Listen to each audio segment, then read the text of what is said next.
서울시 빅데이터 담당한 안정준입니다. 좀 전에 저를 소개해 주실 때 이제 스마트 서울, 그러니까 스마트 시티 정책관이라고 했는데 저희가 원래 작년까지는 정보기획관이라고 하는 그런 조직이었었어요. 그러니까 잠깐 공공이지만 말씀드리면 국이라는 조직이 있고 국 밑에 과가 있고 과 밑에 팀이 있고 이렇게 돼 있는데 국이라고 할 때 스마트 시티 정책관, 스마트 도시 정책관이라고 해서 올 1월 1일부터 예전에 정보화라고 불렸던 조직의 간판이 바뀌었습니다. 그렇게 스마트 시티라는 것들을 서울시도 이제 많이 추진하겠다고 하는 일종의 정책적인 표현으로 볼 수도 있고요. 그만큼 서울시도 지속적으로 스마트 시티라는 부분을 계속 강조하고 있습니다. 그리고 오늘 말씀드릴 거는 스마트 시티에 대한 내용도 간단하게 말씀드리겠지만 그와 관련된 데이터 사업이 있고 그 데이터 사업 중에서 저희가 기업하고 데이터를 융합을 해서 융합된 데이터를 개방하려고 하는 프로젝트에 대해서 간단히 소개드리고 조금 더 간단하지만 다른 데이터와 관련된 사업도 좀 간단히 소개를 드리도록 하겠습니다. 목차입니다. 그래서 일단 스마트 시티에 대한 내용들, 서울 스마트 시티 서울이라고 하는 부분들, 그거하고 데이터하고는 어떤 이제 접점이 있을까? 그리고 두 번째는 서울시의 데이터와 관련된 사업에 대해서 소개를 드리겠습니다. 삶의 변화라는 부분입니다. 국가가 됐건 도시가 됐건 우리가 살고 있는 환경이 이제 항상 우리가 살고 있는 그 시점에서 계속 변화가 많이 있죠. 그리고 지금 현재 변화는 잘 아시겠지만 사회도 많이 변하고 있고 환경이나 기술이나 경제도 많이 변하고 있는데 지금 예전에 우리가 전자정부나 UCT라고 했던 그 내용들이 스마트라고 하는 걸로 바뀌면서 어떤 차이점이 있을까에 대한 내용들을 아주 거칠지만 잠깐 제가 좀 원인이 되거나 영향을 주는 어떤 변수들이나 이런 내용들을 간단히 정리해봤고요. 그래서 일단은 이 네 개의 변화에 대한 카테고리가 있는데 주로 사회나 환경이나 경제의 변화를 기술의 변화가 어떤 식으로 이제 끌고 가거나 아니면은 앞에서 계속 얘기하신 것처럼 어떤 문제를 풀어주거나 아니면 미리 문제가 있기 전에 예방해 줄 수 있는 방법이 뭘까에 대한 것들이 스마트 시티의 어떤 촉발점이 아닐까라고 생각을 해봤어요. 일단 사회를 보면은 고령화, 요즘에 우리나라도 고령화 사회가 되고 있죠. 그래서 이제 아마 2020년 정도 되면은 우리가 이제 초고령 사회라고 해서 인구의 20%가 65세 이상의 노인이 될 거라고 하는 부분이 있습니다. 1인 가구는 제가 우리나라 전체는 모르겠지만 지금 서울시 같은 경우에 가장 1인 가구의 비중이 전체 가구 중에 제일 높아요. 1, 2인 가구 합치면은 전체 가구의 50%가 넘습니다. 그리고 저출산, 아이를 많이 안 낳죠. 물론 아이 낳기 전에 결혼을 안 하시죠. 그리고 실업, 특히나 이제 청년들의 실업이 높아지고 그와 관련돼서 이제 뭔가 수당이나 이런 것들을 제공하는 부분이 있고 그럼 그게 또 일종의 포퓰리즘이냐 아니냐 다양한 논의들이 나오고 있습니다. 인구 증가가 둔화되고 있죠. 서울시는 2016년에 이미 1000만이 내려갔고 그 1000만이 내려간 거는 내국인 중심이었습니다. 지금 현재 외국인하고 합치면 1000만이 조금 넘는데 아마 올해나 내년 정도 되면은 외국인을 다 합쳐도 서울시의 인구는 1000만이 안 될 거예요. 그리고 생산 인구 감소, 저희가 해마다 앞으로의 한 20년 후의 인구에 대한 프로젝션을 계속 해보는데 생산 가능 인구가 지금보다 한 80만 정도는 줄 것 같아요. 한 20년 후에는요. 그리고 세대 갈등, 세대라는 말이 어떻게 보면 조금 유행어 같기도 하고 그걸로 모든 걸 담을 수는 없지만 최근에 나타나는 여러 온라인이나에서 나타나는 일종의 세대라고 할 수도 있고 남녀라고 할 수도 있고 뭔가 부딪히는 그런 충돌점들이 사회에서 많이 나오고 있습니다. 그리고 환경으로 보면은 올해는 좀 덜하지만 작년에 특히 미세먼지가 많이 심해서 서울시에서 무슨 미세먼지 대토론회도 열리고 해서 또 그거에 대한 또 수많은 찬반의 얘기들을 저도 많이 들었습니다. 또 지금 트럼프 정부가 들어오면서 온실가스에 대한 얘기가 많이 나오고 있죠. 그러니까 온실가스 자체가 늘어난 건 아니지만 온실가스에 대한 어떤 가장 영향을 많이 줄 수 있는 나라가 대하는 온실가스를 포함한 환경에 대한 이제 태도가 예전하고도 많이 바뀌고 있습니다. 쓰레기도 많이 늘어나고 있고, 이 쓰레기 뭐 불법으로 쓰레기를 버리는데 이거를 카메라로 찍어서 뭔가 단속을 할 거냐, 실제로 그렇게 하는 것도 있는데, 그렇게 하다 보니 이제 또 개인정보에 대한 얘기가 나옵니다. 왜 공공이 개인을 카메라로 인식을 해서 그걸로 단속을 하느냐, 이런 거에 대한 또 불만들이 나오고 있어요. 또 수질도 오염되고 있고, 이거에 대한 대안으로서 최근에 뭐 수소 연료라든가 대체 에너지에 대한 얘기가 나왔습니다. 그리고 또 뭐 스마트팜 같은 경우 도시가 뭔가 또 가야 될 환경과 관련된 산업 측면으로 얘기가 나온 것들이 있습니다. 경제와 관련돼서는 뭐 메가시티라고 해서 인구가 1,000만이 넘는 도시가 앞으로는 더 많이 늘어날 거라고 예측이 되고 있어서 인구 구조가, 그러니까 인구의 성장은 저성장인데 그 저성장 기조 하에서 사람들은 계속 더 도시로 많이 몰릴 거라는 얘기를 하고 있고요. 성장은 말씀드린 것처럼 정체인데 GRDP라고 해서 그 지역 단위, 서울시 같은 경우에 서울시의 GRDP로 보면은 인구는 말씀대로 줄고 있고 노인도 늘고 있고 실업은 늘고 있는데 GRDP는 계속 늘고 있어요. 저희가 GRDP는 추계하는데 약간의 그 시차가 있습니다. 작년 기준으로 저희가 16년도에 GRDP를 집계했고, GRDP가 한 작년, 그러니까 2016년 기준으로의 데이터를 보면은 2016년에는 GRDP가 작년에 집계됐는데 한 360조 정도 됩니다. 그 전에 한 356조 정도 돼서 GRDP는 또 계속 늘어나고 있어요. 그리고 요즘에 뭐 많은 얘기가 나오고 있는 공유경제는 찬반과 상관없이 또 늘어나는 하나의 영역이고, 서비스 산업이 이와 관련돼서 계속 발전하고, 상대적으로 지금 우리나라는 또 제조업은 좀 침체기에 있습니다. 온디맨드 경제라는 얘기가 나오고 있고, 온디맨드 경제라 하면 사실은 점점 더 어딘가에 고용되지 않고 일종의 프리랜서 같은 분들이 더 많이 늘어나는 거죠. 또 P2P 같은 이런 직거래로 인해서 예전에 뭐 부동산이 됐건 뭐 변호사가 됐건 나름의 어떤 전문성을 갖고 있는 영역들이 계속 이제 그 일종의 그러니까 붕괴는 아니지만 조금 더 그 서비스의 중간에 에이전트 역할을 해주는 역할들이 좀 더 줄어들 거라는 예측을 하고 있습니다. 이런 것들을 이제 촉발시키거나 끌고 가거나 문제를 풀 수 있는 것들이 이제 기술 변화로서 여기 있는 분들 많은 관심이 있고, 뭐 저보다 더 전문가들도 계실 것 같아서 설명은 많이 안 드리겠지만, 뭐 초지능화니 초연결이니 이런 얘기들이 나오고 있죠. 모빌리티나 이런 것들도 뭐 서울시도 지금은 따릉이라고 해서 그냥 그 자전거만 서비스를 하는데 향후에 뭐 전기 자전거나 다른 모빌리티도 이제 서비스를 하겠다, 이런 것들을 발표를 하고 있고요. 뭐 ICBAM이라고 하는 이런 약자 기반의 뭐 IoT를 포함한 이런 기술들, 스마트 팩토리. 근데 이 약간 또 다른 측면이지만 동시에 또 개인 정보에 대한 내용들도 많이 강화되고 있고, 이로 인해서 저희들도 데이터를 갖고 분석도 하고 또 개방도 하고 싶은데 거꾸로 개인정보 보호 때문에 서울시 입장에서도 뭔가 데이터를 제공하는 부분에 있어서의 많은 또 장벽이 존재하고 있습니다.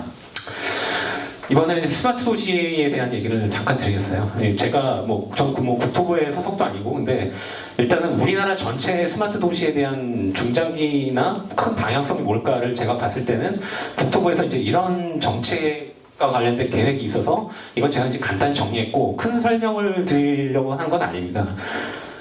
이런 비전이 있고 목표가 있고 전략이 있어요. 전략 중에 제가 말씀드리려고 하는 게 주로 전략 3번에 있는 이와 같은 내용들이 제가 오늘 서울시에서의 데이터와 관련된 그래도 조금 접점인 부분이 있어서 제가 조금 굵게 표시를 했고요. 스마트 시티가 예전에 있던 UCT하고 어떤 차이를 보이냐에 대해서는 물론 스마트 시티 자체에 대한 정의도 아직 명확하지 않고 실무적으로는 있을지 몰라도 학문적으로는 보니까 제가 재작년에 어디 그 대학교의 세미나를 가보니까 스마트 시티의 개념만 갖고 그 논문을 쓰신 분이 있는데 2년 전이지만 스마트 시티의 개념만 한 250개가 넘는다고 들었습니다. 지금은 더 많을 것 같고요. 어쨌든 그 학문적인 어떤 그런 개념이나 철학적인 어떤 그 담론으로서의 것들은 아직 더 다듬긴 해야겠지만, 일단 예전에 UCT하고 비교를 해봤을 때는 깊이나 넓이 이런 것들이 조금은 더 확대가 되는 것 같고요. 아마도 기술이나 이런 것들이 더 발전해서 그렇게 되지 않나 싶습니다. 다음은 이제 스마트 서울이라고 하는 서울시의 스마트 시티 버전이 되겠고요. 이건 이제 올 3월달에 뭐 시장님이 뭔가 일종의 기자들 대상으로 간담회하는 데서 이제 발표를 하셨고 이미 외부에는 공표가 됐어요. 뭐 물론 이제 이 스마트 서울이라는 게 그렇게 큰 인기가 있는 부분은 아니라서 많은 관심들을 갖고 이렇게 물어보시는 분은 없지만 서울시도 이와 같은 그 스마트 시티의 서비스를 하고 있고 크게 보면은 한 6가지 영역을 나눴어요. 그래서 아마도 가장 그래도 기술이나 현실하고 가장 많이 접목되어 있는 게 이제 교통이고 또 우리의 삶에 있어서 가장 또 중요한 것 중에 하나인 안전 또 우리의 현재나 미래를 위한 환경, 경제, 복지, 스마트 행정 이런 것들이 있습니다. 그 중에 이제 제일 오른쪽 위에 있는 언제 어디서나 정보 접근이 가능한 도시라는 게 이제 스마트 행정과 관련된 부분이 되겠고요. 스마트 행정에 있는 이 스마트 시민 중심의 이제 데이터 가치를 공유하고 뭐 데이터 주권 생태계를 만들겠다. 이 부분이 제가 뒤에 말씀드릴 데이터와 관련된 영역이라서 간단히 스마트 서울 안에 행정이 있고 행정 안에 데이터와 관련된 영역들이 많이 모아져 있습니다. 정도 얘기를 드리겠습니다.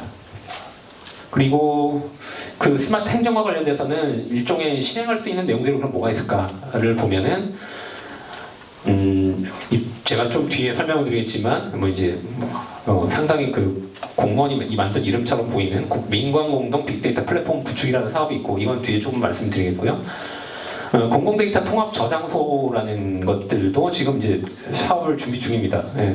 통합 저장소는 그 혹시 여러분 뭐 데이터 레이크라는 그 사업 그 일종의 기술이나 이런 것들을 들어보셨을 것 같아요. 레이크라는 거는 기존에는 저희가 이제 정형 데이터 중심으로 또 내부에 그 데이터를 보유한 부서 입장에서 그러니까 공급자가 판단을 해서 개방하는 거에서 이제는 수요자가 필요한 데이터들을 공급자들은 갖춰 놓으면은 다 그 수요자들이 끌고 갈 수 있는 그런 환경을 만들려는 측면입니다. 그래서 저희가 한 3년 동안 앞으로 내부에 있는 데이터들 중에 최대한 개인정보 보호나 법이나 제도로 제약되지 않는 데이터들은 다 거의 다 이제 개방하려고 단계적으로 개방하려고 하는 사업이 되겠습니다. 그리고 IoT 기반의 뭐 도시 데이터 관리 시스템 구축은 저희가 복합 센서라든가 센서를 서울시 그러니까 서울시에서 그 센서를 구축을 하고 그와 관련된 데이터들을 추출을 해서 계속 도시의 현황이나 이런 것들을 관리하려고 하는 사업이 되겠습니다. 이걸 약간 이제 그 그림으로 좀 말씀을 드리면, 저희가 중요 데이터라는 것들을 모아보겠다. 그리고 또 행정 데이터는 최대한 통합을 해서 개방을 하겠다. 그리고 외부에 있는 데이터들과 특히나 이제 기업이 갖고 있는 데이터들과 융합을 하고 그 가공된 내용들을 유통을 시키겠다. 이런 일들이 저희가 이제 단기나 중기로 추구하는 전략이 되겠고요. 지금 서울시의 데이터와 관련돼서는 한 5,093종이 여기 표시되어 있고 59억이라고 되어 있는데 지금 현재 한 5,300종 정도의 데이터를 저희가 열린 데이터 광장이라고 하는 사이트를 통해서 개방을 하고 있고 물론 국가 데이터 포털을 통해서도 저희가 한 2,000종 이상의 데이터는 나가고 있습니다.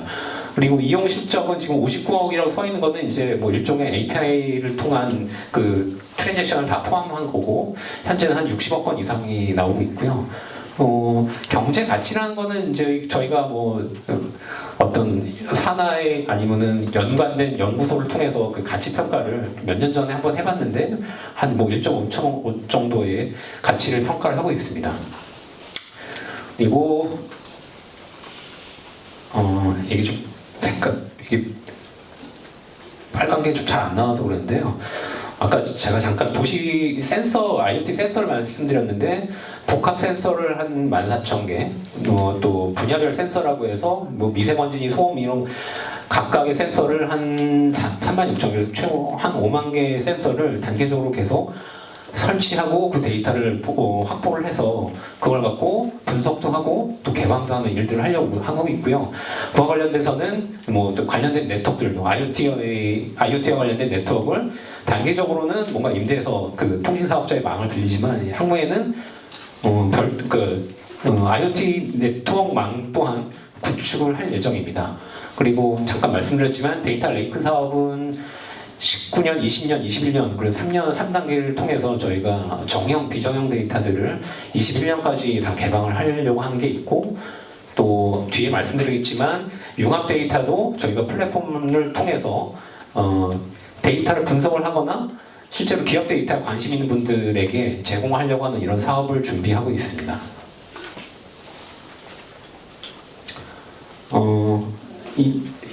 제가 데이터 사업에 대해서 간단히 좀 말씀을 드리겠습니다. 뭐 이거는 추진 배경이고요. 그래서 시장 동향이나 이런 것들은 뭐 자세히 설명하지 않도록 하겠고요.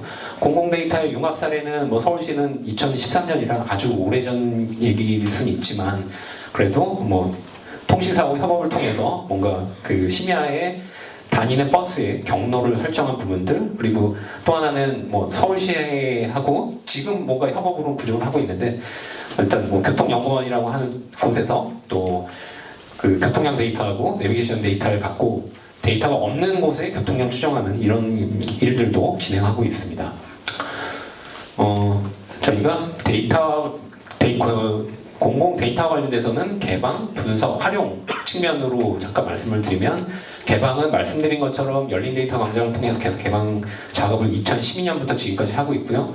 분석과 관련돼서는 심야버스니 뭐 상권이니 이런 분석 과제 저희가 이제 과제 분석이라고 하는데 한 36 지금 한 40여 개 이상의 그 분석한 케이스들이 있고 내부의 직원들이 그러니까 공무원들이 분석할 수 있는 그런 빅데이터 분석 플랫폼 같은 게 있고요. 그 안에 또 데이터들을 확보하고 있습니다. 그리고 공무원들 대상으로도 계속 그 데이터 리터러시라든가 이런 교육들을 하고 있고 서울시 또 상암동에 빅데이터 캠퍼스라고 하는 분석 공간이 있습니다.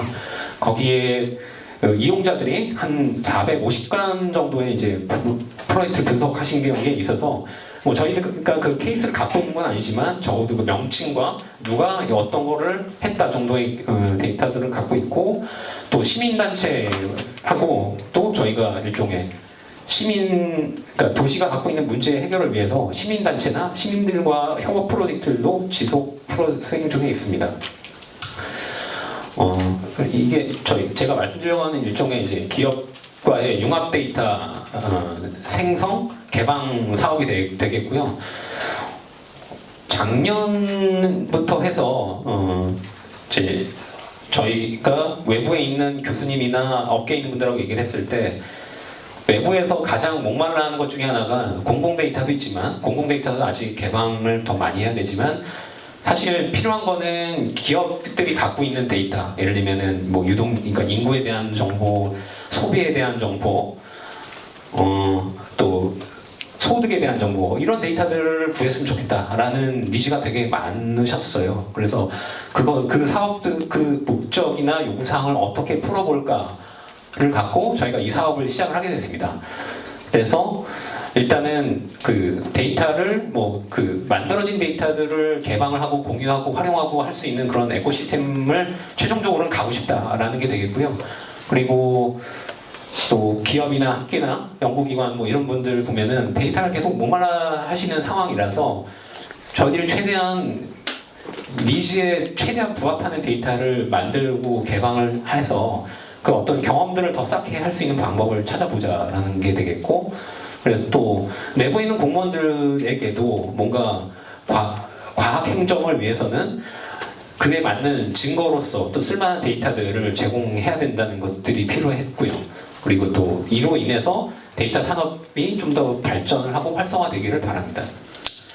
그리고 논의사항들은 저희가 이제 만드는 데이터가 한 3년 동안 계속 만들 거고 현재는 이제 상권이나 부동산과 관련된 데이터들이 있는데 지금 현재는 건건이 만드는데 좀 포커스 두고 있는데 향후에는 어떻게 이걸 이제 표준화를 할 거냐 또 뭔가 교환을 하거나 공개를 할 때 어떤 기준이나 표준을 가져갈 거냐들도 같이 진행할 예정이고요. 또 제공하는 쪽, 사용하는 쪽에 어떤 보상을 해주고 또 기준은 어떻게 가져갈 거냐 그리고 융합된 이 데이터들을 시민들한테 어떤 식으로 개방을 해야 되고 그걸 위해서 저희가 이제 뭐 일종의 플랫폼을 구축을 할 건데 그거는 어떻게 구축을 해서 운영할 거냐 이런 내용들을 고민을 하거나 이미 이제 뭔가 저희들이 기획을 좀 하고 있고요. 간단히 샘플로 현재 그러니까 추진하거나 이제 뭐 올해 안에 결론을 낼 사업들입니다. 제가 샘플이라고 말씀드리는 거는 이 내용들이 그대로 나올 수도 있고 데이터는 조금 더 변형이 될 수도 있는데요. 어쨌든 시민의 어떤 라이프 스타일과 관련된 것들, 뭐 예를 들면 1인 가구의 소비나 지출 패턴이나 이런 것들이 어떻게 나올 거냐.